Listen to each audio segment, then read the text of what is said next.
if we wanted to have the voltage response look just like this, then we would need infinite current in order to do that. So because that's not really possible, usually what we see is more like this. And charging a capacitor specifically can be represented with this equation here.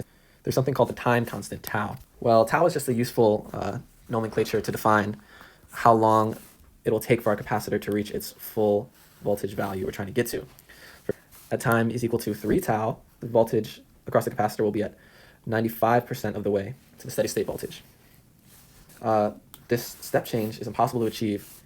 Here we can see with the 10K resistor, it takes time to reach that steady state voltage, and with a 100K resistor, it takes even more time. So basically, as the resistance increases, then tau also increases. And importantly, we have our tau value, which is R times C. Our period that we're waiting between our step change is 10 times tau, as specified in the lab instructions. So we start our serial monitoring, and we begin this whole process by discharging the capacitor. So here's our loop.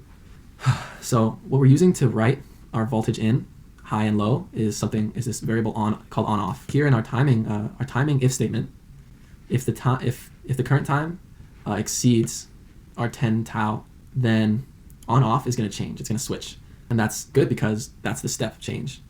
So this whole wait 1 second for the step change is completely independent of reading the pins every tau divided by 50 seconds. On the left here we have V in, so it's either going to be 0 or 5 volts. And then the voltage across the capacitor is on the right. And as we can see, that's also varying between 0 and 1024. It just takes a while. It has to ramp up and ramp down because of the nature of the capacitor. So this is our processing code for lab 5. A lot of it is just copied and pasted. So every time we run this file, we're going to save data. So we just define these up here, the title, and a table called table. And the table has 3 columns. There's an index column, and there's the voltage in column, and then there's the voltage across the capacitor column. Okay, so here we have our processing code, and we have the output of our processing code. And that goes from 0 up to 5. And our capacitor voltage doesn't go there instantly. It takes a while to get up and come down. So let's talk about this code a little bit. First, what we're doing is we're defining the serial port that our Arduino is being fed into, and then we're also going to be exporting the data we're getting into a table. So we're defining the title of that table, and we're calling that table, and the table's going to have 3 columns. So in our loop, also we have defined a window here to display onto, and in our loop we're going to add some text and some lines to that window, mainly these voltage lines, and we're also going to add a legend with in the bottom right. So yeah, at each iteration of the loop, moving on, at each iteration of the loop, we're also going to add a new value into our table corresponding to the value of A1 and A2. We're going to put that into a new row. Well, mainly these two. We are printing onto our display window the actual little dots that correspond to A1 and A2. And if we run out of space on a window, then we clear the window and start over. And at the end of that, the whole code, we save the table. We're going to process what Arduino sent to processing in MATLAB. We're starting by reading in the data sent from processing. So we're going to start by reading in the data, and we're going to also convert that data from code, as in the 512, to volts. So we're just going to do that by, we get our axes in volts.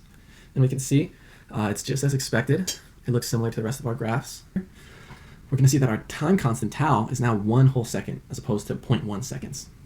So looking at that tau kind of mathematically confirms what we're seeing in processing, and it doesn't get enough time to reach its full value if it's a 100K resistor. So if I allow processing to process my code, and I give it a while to get to steady state, and then I apply a step input, it looks like at steady state reading about 2.6 volts. If I apply this step input, I can get it almost down to 0, and then if I let go,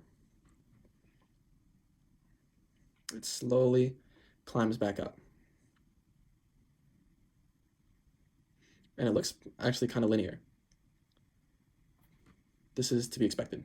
If we wait a while for steady state to come back, I can try to impart a step response by cooling the thermistor with some ice.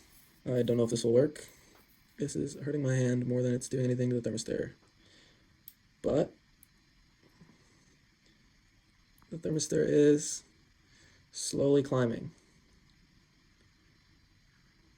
So slow, it could pretty much be linear, as expected.